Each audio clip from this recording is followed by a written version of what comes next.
ओम श्री रेणुकाय नमः. नमस्कार बंधू भगिनींनो, आपल्या सगळ्यांचं सहर्ष स्वागत आहे माझ्या स्वास्तिकम या चॅनलवर. आज मी आपल्यासाठी रेणुका महात्म्यातील अध्याय 9 घेऊन आलेली आहे. तरी आपण सगळ्यांनी हे श्रवण करावं. ही रेणुका महात्म्य आपण दररोज ऐकू शकतो, जेणेकरून आपल्याला देवीची महती, देवीची भक्ती घडेल. तरी आपण आता सुरुवात करूया. अध्याय 9.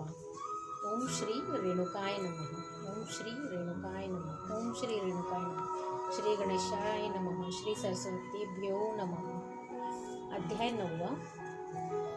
सुगो ऋषींच्या आश्रमी जाऊन मार्कंडेय मुनींनी धर्मराजास जमदग्नी रेणुका देवीच्या विवाहाची हकीकत सांगून पुढील रेणुका महात्म्य सांगितले.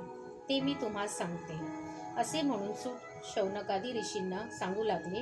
हे शौनकादी मुनिजन हो, रुचिक मुनी सत्यवती यांच्या आज्ञेने असलेले जमदग्नी आधीच वेदशास्त्रात पारंगत, तपोनिष्ठ, उज्ज्वल मूर्ती होते आणि आपली पतिव्रता पत्नी रेणुका देवी हिच्यासह संतोषाने काळ कंठित अतिथी अभ्यंगताचाही प्रेमाने आदर सत्कार करीत होते. इकडे जमदग्नी ऋषींनी अनुग्रह करून दिलेल्या प्रसादाने रेणुका देवीस वसु, विश्वासू, बृहदभसू, भानू, बृहत्व असे 4 पुत्र झाले. पुढील जमदग्नी ऋषींनी राजे व अनेक ऋषी श्रेष्ठांना बोलवून सर्व देवता प्रीत्यर्थ शांती होम वगैरे करून सर्वांना प्रसाद देऊन पाठविले. या यज्ञास अर्पिलेला चरप्रसाद सिद्ध मंत्रांनी तयार केलेला होता. तो रेणुका देवीला दिला व तो तिने अत्यंत भक्तीने ग्रहण केला. या प्रसादाच्या महात्म्याने पुढे रेणुका देवीस वैशाख शुद्ध अक्षय तृतीयाच्या शुभ दिवशी श्री नारायणच जन्माला आल्याप्रमाणे राम नावाचा पुत्र झाला. इकडे सिद्धाचलावर श्री रामाचा जन्म झाल्यानंतर 12व्या दिवशी नामकरण कार्यासाठी जमदग्नी ऋषींच्या आज्ञेने सर्व जमले व त्यांनी दर्भानी तयार केलेले पानात मुलास निजवून मंगलगीते गात त्यास रामभद्र असे नाव ठेवले आणि या सिद्धाचल पर्वतास श्री रामशृंग असे नामविधान दिले. तेव्हापासून या पर्वतीस रामशृंग हे नाव प्राप्त झाले. देवतांनाही या मंगल प्रसंगी रामभद्रावर पुष्पवृष्टी केली. इकडे रामभद्र मोठा होत होता. वर्षाचा झाला तेव्हा जमदग्नी ऋषींनी त्यांचं उपनयन संस्कार यथाविधी केलं. पुढे रामभद्र जमदग्नी ऋषीकडून वेद वगैरे शिकून आश्रमातील सर्व ऋषी व ऋषीपत्नींना अत्यंत पूज्य असा झाला. या सुमारास क्षत्रियांचा फारच उपद्रव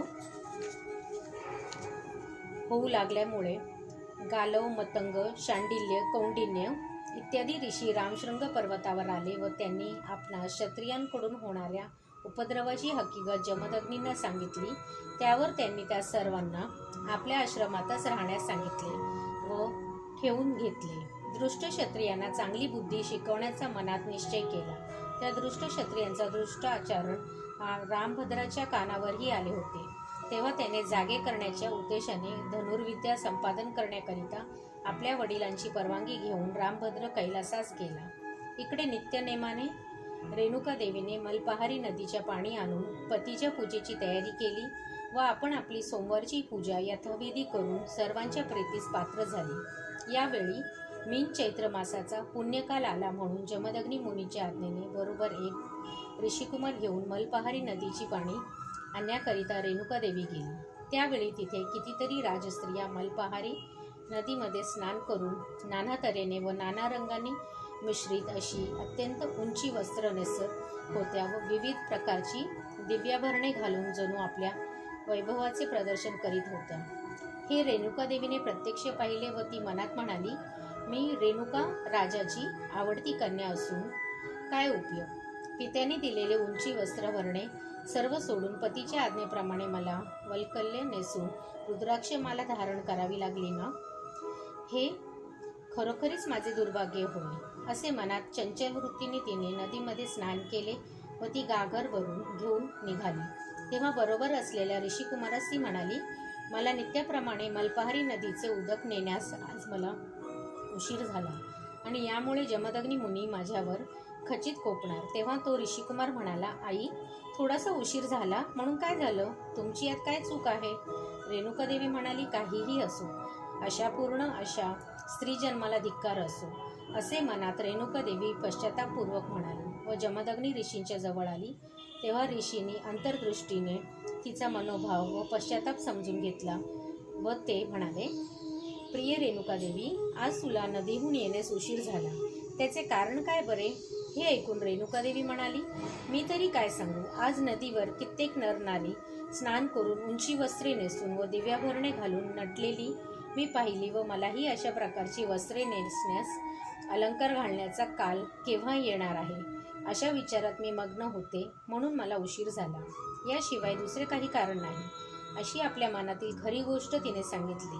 त्यावर जमदग्नी ऋषी म्हणाले, बरे आहे, यात तुझी काही चूक नाही. अशा स्त्री जन्माची मर्मच हे आहे, त्यास कोण काय करणार? काहीही असो, तुझी इच्छा मी पूर्ण करणारच.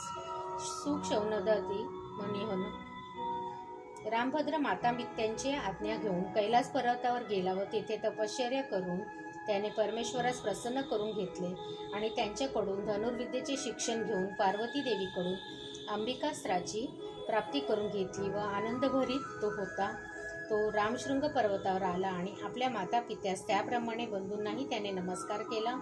बरेच दिवस न भेटलेल्या रामभद्राला सर्वांनी प्रेमाने आलिंगन दिले. जमदग्नी ऋषींनी त्याचप्रमाणे रेणुका देवीनेही त्याला विजयी हो, चिरंजीवी हो असा आशीर्वाद दिला. त्याच्या प्रेमाने संतुष्ट झालेले रामभद्राच्या मनात मातापित्याविषयी अत्यंत भक्ती उत्पन्न झाली व पुष्कळ दिवस सेवा सोडलेला रामभद्र पुन्हा मातापित्यांच्या सेवेत तत्पर होऊन राहिला. रामशृंग पर्वतावरील ऋषी तसेच ऋषीपत्नीही जमदग्नी रेणुकादेवींची सेवा करीत व क्षत्रियांचं भय नाहीसे झाल्यामुळे आपली शिवलिंगार्चनादी नित्यकर्मे तसेच यज्ञयागादी कार्यही करू लागले. असे असता नित्यप्रमाणे रेणुकादेवी मलपहारी नदीचे शुद्धोदक आणण्याकरिता गेली. तेव्हा त्या दिवशी चित्ररथ नावाचा गंधर्व आपल्या पत्नीबरोबर जलक्रीडा करीत होता. ते रेणुकादेवीने पाहिले.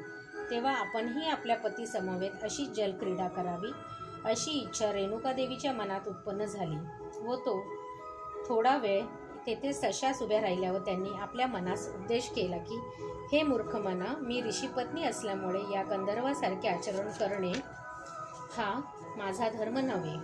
आज असा दुर्घट प्रसंग काय म्हणून मजवर आला, असे म्हणून व आपल्या चंचल मनास उपदेश करून रेणुका देवी पश्चाताप पावली व दुसरीकडे जाऊन तिने नदीत स्नान केले आणि आपले जाडे वस्त्रे नेसून चुंबळ करण्याकरिता तेथे असलेल्या सापास धरावे म्हणून तिने आपले हात पुढे केले. तेव्हा तो साप तिच्या हाती न लागता गुप्त झाला. यामुळे रेणुकादेवींची मनोव्यथा वाढली. तरीही आपल्या समाधानास आपण करून घेऊन चिखलाची घागर करू लागल्या. तेही साध्य होईना. त्यावर शिवा आज असे होण्याचे मुख्य कारण माझे चंचल स्वभावच होय. आता खचितच ऋषी मजवर कोपणार असे म्हणून रेणुकादेवी गडबडीने ऋषी सन्निध आल्या. त्यावर ऋषी म्हणाले, रेणुका, आज नित्यप्रमाणे तू अगोदक आणले नाहीस का बरे? माझ्या नित्यक्रमात यामुळे भंग झाला ना? याचे असे कारण मला स्पष्ट सांग, असे क्रोधाविष्ट होऊन ऋषी तिला म्हणाले. तेव्हा रेणुकादेवी हात जोडून नम्रतेने म्हणाली, ऋषीवर्या, आज माझे मन चंचल होऊन भ्रांत झाले. चित्ररथ गंधर्वाचे दर्शन झाले वगैरे सर्व हकीकत सांगून अश्रुपूर्ण नयनांनी अधोमुख अशी रेणुकादेवी राहिली. तिकडे लक्ष न देता क्रोधावित असे जमदग्नी ऋषी तिला म्हणाले, हे नीच नीतिभ्रष्ट स्त्रिये, आज तुझे मन चंचल झाल्यामुळे माझ्या आश्रमात अत्यंत मलिनता आली आहे. जा माझ्या समोर, उभी राहू नकोस. हे त्यांचे क्रोधवचन ऐकून रेणुकादेवी कळवळून मागे सरून उभी राहिली. जमदग्नी ऋषींनी वसु, विश्वासवसु, बृहद्भान, वृत्रत्व या आपल्या 4 पुत्रांना बोलवून ते त्यांना म्हणाले, या क्रूर व चंचल अशा स्त्रीचे डोके उडवा. ही चांडाळीन आमच्या आश्रमात राहून उपयोग नाही. असे संतापाने डोळ्यातून अग्नीच्या ठिणग्या टाकीत त्यांनी सांगितले. पण ते पुत्र तसेच एकीकडे उभे राहिले. हे पाहून, हे भ्रष्ट हो, पित्याची आज्ञा मुलांना मान्य असाव्यास पाहिजे, पण ती तुम्ही अवमानित आहात हे तुम्हास योग्य वाटते का? आता तुम्ही कोणताही संशय मनात न आणता माझी आज्ञा शिरसावंत मानून घ्यायचा शिरछेद करा. त्यावर ते पुत्र त्यांना म्हणाले, पित्यापेक्षाही 100 पटीने माता श्रेष्ठ आहे असे श्रुतिवाक्य आहे. ते धिक्कारून निरपराधी अशा या आमच्या मातेचा वध करून या मातृहत्या पापास धनी व्हावे का? आम्ही सर्वथा या मातेची हत्या करणार नाही असे म्हणून ते न भीता जमदग्नी ऋषी समोर येऊन उभे राहिले. हे पाहून जमदग्नीचा क्रोध अनावर झाला व त्यांनी आपल्या पुत्रावर कोपास्त्रांचा प्रयोग केला. तेव्हा ते सर्व मूर्छित होऊन जमिनीवर पडले. हे घातक कृत्य पाहून रेणुका देवी पुत्रवात्सल्याने त्यांच्यावर पडून अत्यंत दुःख करू लागली. ही दुःखद घटना व भीषण परिस्थिती पाहून तेथे असलेले ऋषी व ऋषीपत्न्या घाबरून गेल्या. इकडे जमदग्नींनी कैलासाकडे हात करून रामभद्रा रामभद्रा अशी हाक मारली. त्याबरोबर रामभद्र येऊन आपल्या पित्याचे सन्मुख उभा राहिला. रामभद्र आलेला पाहून दुःख करीत असलेली रेणुका एकदम चटदिशी उठली आणि रामभद्राच्या तोंडाकडे पाहू लागली.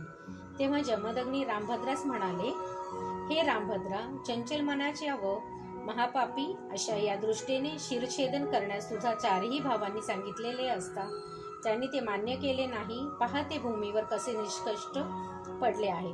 आता तू विलंब न करता हिचे शिरछेदन कर असे जमदग्नी ऋषी म्हणाले. तेव्हा परमज्ञानी अशा रामभद्राने पित्यास प्रत्युत्तर न करता आपल्या हातातील अंबिका अस्त्राने रेणुका देवीच्या शिरास स्पर्श केला. त्याबरोबर देवी भूमीवर पडली.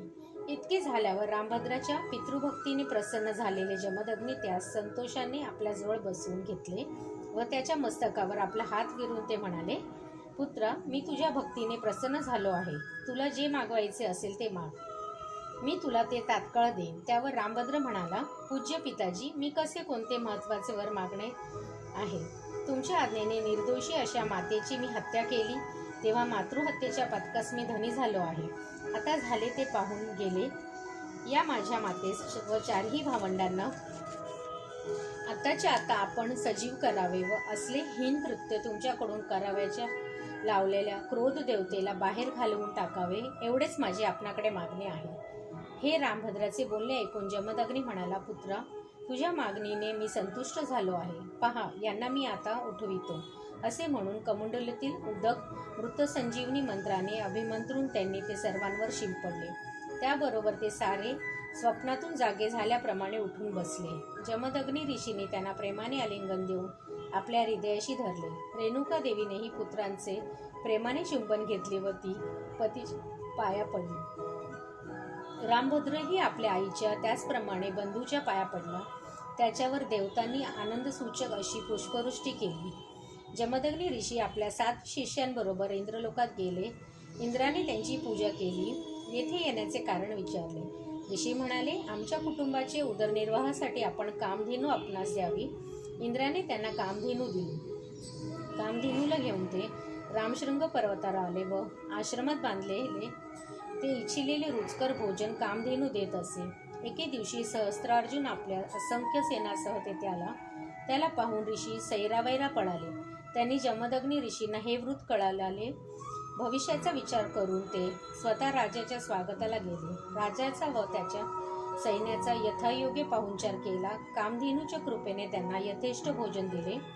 राजा आश्चर्यचकित झाला की या ब्राह्मणाने असंख्य सैन्याला एवढे रुचकर व पोटभर जेवण कसे दिले. यासाठी त्याने गुप्तहेर पाठवले. त्यांच्या आश्रमात एक कामधेनू नावाची गाय आहे. त्याच गायीचा हा महिमा आहे. राजाने लगेच प्रधानाला आज्ञा केली, तुम्ही कामधेनू घेऊन या. प्रधान आश्रमात येऊन ऋषीकडे कामधेनू मागतात. ऋषी म्हणाले, या कामधेनूमुळे माझ्या कुटुंबाचे पालनपोषण होते. मी ती तुम्हाला देऊ शकत नाही. ऋषी म्हणाले, आपण राजा आहात, तुम्ही आमच्याकडे भिक्षा मागता. प्रधानाने हा सर्व प्रकार राजाला सांगितला. राजाला राग आला. त्याने सर्व सैन्य सह चाल करून कामधेनूच्या प्रतापाने सर्व सैन्य मारले. राजाला खूप राग आला. त्याने तलवारीने जमदग्नी ऋषींचा शिरछेद केला. पती परत गतप्राण झाल्याचे पाहून रेणुका देवीला दुःख झाले.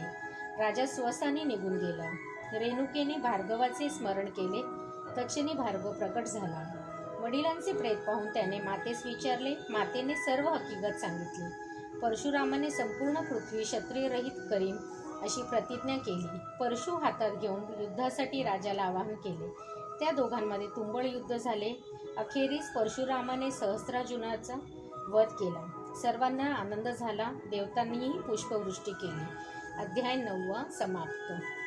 ओम श्री रेणुकाय नमः. ओम श्री रेणुकाय नमः. ओम श्री रेणुकाय नमः.